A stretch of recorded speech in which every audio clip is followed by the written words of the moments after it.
Yo, what is going on, y'all? I'm Cavell Anderson, and we are back with another Veve and Ecomi video. Now, in this one, we're going to be talking about something interesting. Before we get into what you see on the screen here, I just want to bring it back into your memory what we did during Comic-Con. So, we all know that plans fell through. Veve was supposed to be shown and showcased on Comic-Con and in Comic-Con, and that ended up falling through. Like, Ecomi no longer was sponsoring Comic-Con. So yeah, sadly that fell through, but as a community, we came together, we started a hashtag. Well, we didn't really start the hashtag. Comic-Con had an official hashtag, and we just took over Comic-Con's hashtag. Now, how effective that actually was, we don't know. We can't see the data for how many signups we got that day versus how many signups and stuff we usually get regularly. So we can't really say. And then also, there was a bunch of new NFTs dropped, so we don't know like how that changes how many people sign up, because if like maybe on drop days the numbers are always inflated when it comes down to signups and stuff like that too. So it's just so much information we don't know. But one thing we know for a fact is anybody who was typing in that hashtag, they definitely saw our content. And that's what I want you to keep in mind. Now, before we actually get into this huge Garyvee, because a lot of people sleep on who Garyvee is, by the way. He has 9.1 million followers. But before we jump into it, as always, be sure to drop that thumbs up, subscribe to the channel if you're new, and turn on notifications so you stay updated. But let me tell you all how I got into the community for those of you who don't know. I actually got into the community because of Johnny Dunn. I know a lot of you all know him. He's a collector. He has like a, $50,000 vault with a bunch of collectibles and things like that. I actually got in because of him from a Garyvee video. I was watching a Garyvee video about NFTs. I honestly have been watching Gary talk about NFTs for months, but I would look on OpenSea. It would be so much crazy and random stuff on there, and I would not even know where to start or what would be valuable or how value was determined and things like that. It was just very, very intimidating. So I never took that dive. I never took that leap. I never got into NFTs because it was just too confusing to understand. But when Johnny posted about Veve, he said, you should download Veve, check out Veve. I check out Veve. The first thing I see is Batman. That adds a little bit of a layer of trust there immediately. The second that I see Batman, I see the license. Then that's what made me look into it a little bit more. I'm like, oh, they have permission to use these licenses. Okay, let me dig into it a little bit more. Alfred Kahn. So he has something to do with this project. Then I checked LinkedIn. Does this Pokemon guy really have something to do with this project? Checked on LinkedIn. Oh, he's really got something to do with this project. Looked on YouTube. Alcon interview speaking on behalf of this. Okay, so he really, okay. So that was basically the rabbit hole that I went down that got me into this project. Veve was a great entrance point for me because the licensing added trust and value. It added more value for me as opposed to the random stuff that was selling on the internet that obviously that's not sustainable. These random kids coming out of nowhere making NFTs, selling them for millions of dollars and things like that. I mean, congratulations to anybody who made a quick come up off of that. But of course that's not going to be sustainable.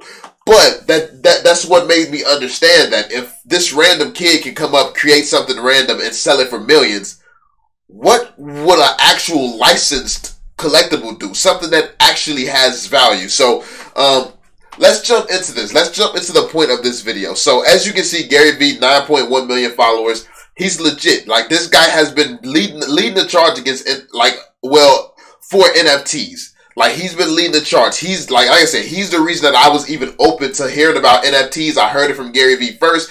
Then I found an NFT project that I could understand. I could see it. It wasn't confusing. It wasn't an OpenSea. All these different sections, all these different NFTs, so many ways you can make the wrong decision. It's so expensive, by the way. Like, it was expensive. I hop on Veve, see what, a $30 NFT or something, $30 Batman. I'm like, okay, this is reasonable. That, like, everything about how Veve went about this project just stood out to me instantly. So now that I've gone down the story, let's listen to this. Some people are playing with NFT money that they can't afford to lose. Let there be no confusion. All of you are at the vulnerability of the people that own the project and their ability to build Power Rangers or not. And oh, by the way, for every Harry Potter and Hello Kitty and He-Man and Power Rangers and G.I. Joe and Transformers, there are 70 trillion failed toys, cartoons. Like, this is hard. You're basically like a VC. When you're minting, Correct. You're betting on a team. You're an angel investor. Some people. So basically what he's saying is, when you invest in an NFT project, you have to really be believing that whoever owns the project can make these NFTs valuable. That's why investing in Veve is not a bet. And people don't, like, a lot of people don't even know that Veve exists, by the way, in the NFT space. People are out here placing bets on NFTs every day, thinking that, oh, this is a company that I can trust. I believe that they are going to make this valuable. You want to know who they're going to trust more than any other NFT project? If you out here placing bets because you believe in this random company ability to make this brand a famous brand, when, as Gary says, a lot of these things fail. If you're in, what are they going to do when they see Alfred Kahn? This guy has made Pokemon successful. This guy has made Hello Kitty, Ninja Turtles. Like, it's a different, like, Veve. This is why Veve is king, and this is what people are not understanding. This is why Veve is king.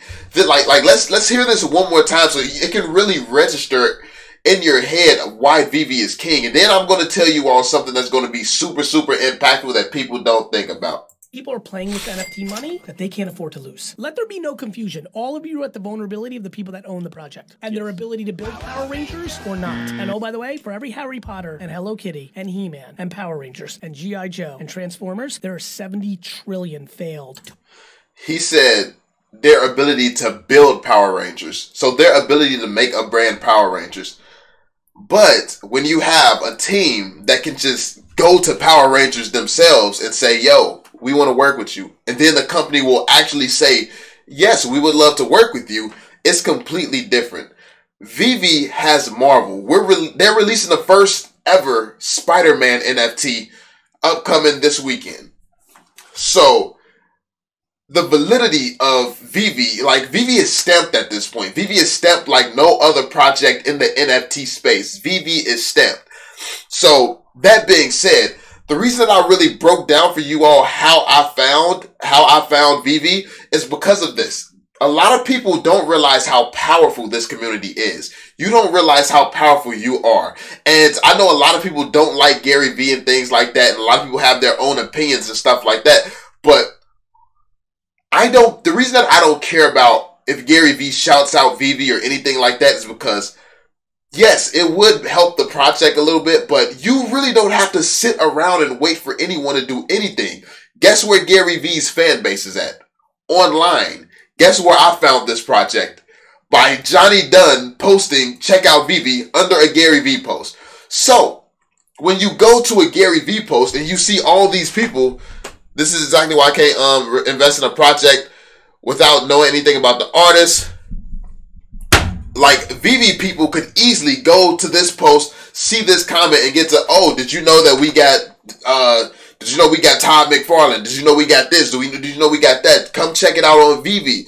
And this is one, like, did you know Veve has over 100 licenses and Marvel is coming out this weekend? Like, a lot of people, when it comes down to the NFT space, they're hesitant and they question things because they're unsure what can be trusted, what's going to be valuable. Who's not going to be sold on the fact that this is a real license from Marvel? We have Spider-Man coming up this weekend. We have Spider-Man coming up this weekend. You gotta let that register. You really gotta let that register. Let's check this out. Which NFT should I look into? Think I may just be basic and stick with artwork. See? This guy has a serious question. Which NFT should he look into? He don't know which NFT should he even go for. He says he's going to look into artwork. He has no idea that a company has Spider-Man coming out this weekend. He has no idea that Spider-Man will be released this weekend, and he can get it for like what? It's going to be like $100 or less. Like, he has no idea that that's even an option. He's going to look for some random artwork, going to pay $300 for something that's probably going to be worth nothing in the future. And he has no idea he can pay $100 or less for Spider-Man directly from Marvel. So this is what I mean. And it's not like See this, and the reason that I say things like this is because it's not one of those scummy things where, let's say I'm a YouTuber, I tell you, yo, go to this guy's page and go tell all of his subscribers to come and follow me. No, this is nothing about me. This is all about the NFT space. These are all people curious and wondering about NFTs, and they want to make the best decision. Literally the best decision for somebody who wants to get into NFTs is follow the licenses, follow the people that you can actually trust. And the people that you can actually trust is Marvel. Who does Marvel trust? Ask yourself, who does Marvel trust? Who does Universal trust? Who does DC Comics trust? Who does the NFL trust? Like, who does Louis V trust? Like, this is the question you got to ask yourself. So this isn't like when you go down somebody's post like this and literally reply to everybody and explain to them the value of Veve.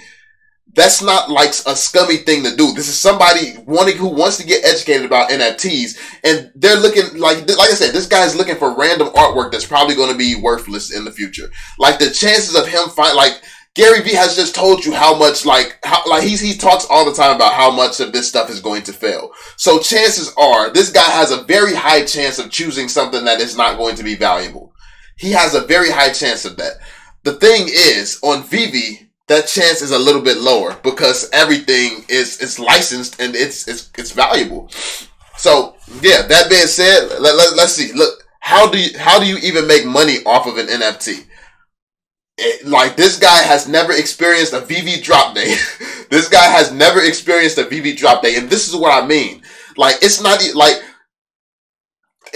one of them like scummy telemarketer type things where you calling people up on the phone. You really don't even believe in what you're selling. You just trying to get people on board. This is one of those things where, yo, if you would have got this golden rabbit during Comic-Con, if you would have got that golden rabbit on drop day during Comic-Con, you could have been up a couple $1,000s from your investment. Like, this, like, people don't know that this opportunity exists. Granted, you can't take it off of Veve right now, but I mean, listen, like, tomatoes, certain things that it just don't matter right now. But nah, seriously, people will get in the community and actually understand that this company is a startup. It's the beginning, and they have this type of impactful licenses and people that they're working with. So this is huge. Like, I'm trying to find some more comments, some more good comments. Let me see. So invest in infrastructure that surrounds the ecosystem. Concrete facts. Got to take those L's to get to the wins. I mean, you take very few L's when you going with Veve. You take very few L's. This is what I mean. This is the NFT world today. You got to take those L's to get to the wins. Damn near everything on Veve is a win. I mean, listen, as much as I love my collectibles, I don't know. Kripkins in the future might not be that much of a win. But then again, it could be a win because for the price that you paid for them, that's a full set. Depending on how valuable a set is worth, something that's even like that could just be a filler set that literally gets you more benefits on the platform. So even that could be valuable. So depending on your mindset and how you look at it, because you take something that you don't necessarily believe or have faith is going to be super valuable, like Kripkins, I'm gonna be honest, I don't know if that's going to be super valuable, but it's still valuable in the fact that that's a full set that you can get for a reasonable amount of money. So, I mean, if you look at it like that, it's still some value there. So yeah. Oh, this is what I like to see, Ricky. That's why you invest in Veve and the Omi token. It has brands like Marvel, DC, and the NFL, and it has 4 likes. My mans, you out here doing God's work right now, bro. Like, Ricky, my mans. That's what I like to see.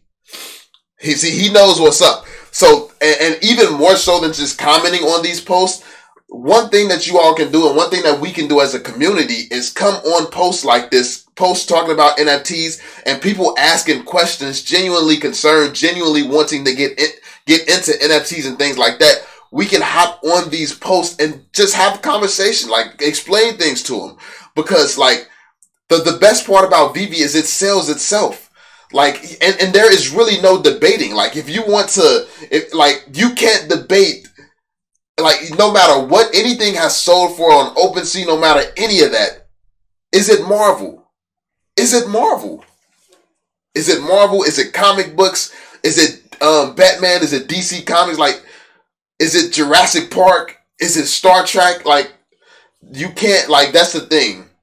It's no debate to be had. It's just you can come in with pure facts and give people the information that they need to know. If you want to get into NFTs, hands down, Veve is the place to be. And who better to sell this to somebody than the people in this community? So realize the power that you have. If one of you all, let's say, okay, I have 7,000 subscribers. Let's just pretend like everyone is going to be here for this video.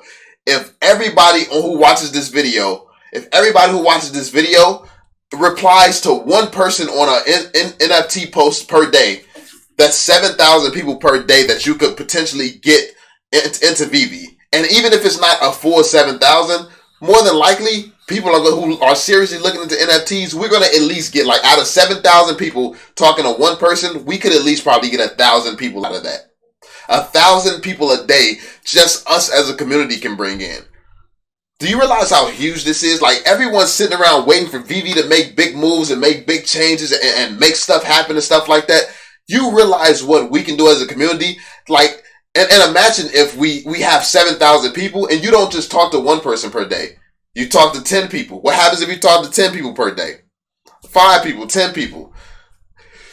It just gets to boosting at an insane rate, man. It gets to boosting at an insane rate where we could grow Veve quite fast. But I think that we are, like, a lot of us sit around and we kind of just get comfortable looking at Veve just kill it. Like, we're fans at the end of the day. But what you have to understand is we're fans with a lot of power. We are fans with a lot of power. So, yeah, let me see. Let's see. What was your favorite of the cartoons listed by Gary? Listed there, Gary. Transformers. It's important to select them wisely because not everyone invested in NFTs will go for any of them. Let's see. The secret of getting ahead is to get started. The secret of getting ahead, and that's not the secret of getting ahead, is to join Veve. Just saying. Most people don't understand this yet. But yeah, man. I mean, that's pretty much it. We have all types of comments. We have all types of comments here. It's so many different people, so many different concerns, so many different, like, I saw a comment on here. I was specifically looking for a comment. Somebody posted that NFTs are a scam or something along those lines. Then for that comment, the first thing that comes to my mind is, so Marvel's partnering with scams. Louis V, DC Comics, Jurassic Park, the NFL, like all of these. But the thing is, I instantly knew, based on that guy's comment, I instantly knew he has never seen Veve. He's never saw the licensing side of things. If you have a bunch of kids just drawing random pictures that's completely worthless, then yes, NFTs completely looks like a scam. But when you actually understand what an NFT really is and the power that comes with a license being attached to it and something that you know is going to retain its value, it's a completely different ball game at that point. So it's the Wild Wild West on OpenSea. It's the Wild Wild West in any other NFT project. Yes, I get it. But when it comes down to Veve, it's a completely different world. And I think that a lot of the NFT space is going to be woken up by the amount of high quality NFTs we get. And it's like just what Veve is going to bring to the table. So yeah, I just wanted to make this video to kind of change perspectives a little bit. Let you all know we have more power than you realize. And if people start going through these comments and taking control of the growth of Veve, like, we can take control of the growth of Veve ourselves, man. We could do it ourselves. You want more people here. You want to see prices move and things like that. You want to know what will kick Veve into gear? You want to know what would really kick things into gear? You want to see Veve work harder, work faster, hire more people? What's going to happen if you force them to? Let's say the community brings another 100,000 people into the community. Like, can they handle that? Because they're going to have to be able to handle that. Let's say the community brings another 200,000. Like, let's say we come together as, like, we keep making moves, we keep doing stuff, keep promoting, and we bring 1 million people on board. Like, we find a way to bring 1 million people on board. Like, maybe I hit up some YouTuber friends, some of my friends hit up friends and things like that. Like, we find a way to bring 1 million more people on board. What's Veve going to have to do? They're going to have to kick it into gear and be able to handle this 1 million people. So if you want to make changes, like if you want to see Veve progress, this is little things that we can do, and these little things add up. But that's all I wanted to share with you all. Just change a little bit of your mindset and hopefully help you all see the real potential that we have here and understand why you are investing in VV for sure. But also at the same time, help you understand that you have the power to get other people invested in VV as well. And honestly, you're going to be doing them a service, because if you let these people go and get to invest in random stuff on OpenSea, chances are they're going to lose money. If you're going to lose money, why not just put your bet with licensing? Why not just put your bet with Marvel instead of putting your bet with this random kid charging thousands of dollars for some BS? But yeah, that's just my thought. Let me know what you all think in the comment section down below. Be sure to drop that thumbs up, subscribe to the channel if you're new, and turn on notifications so you stay updated. And I'm going to catch you all on the next one. Peace out, Joe.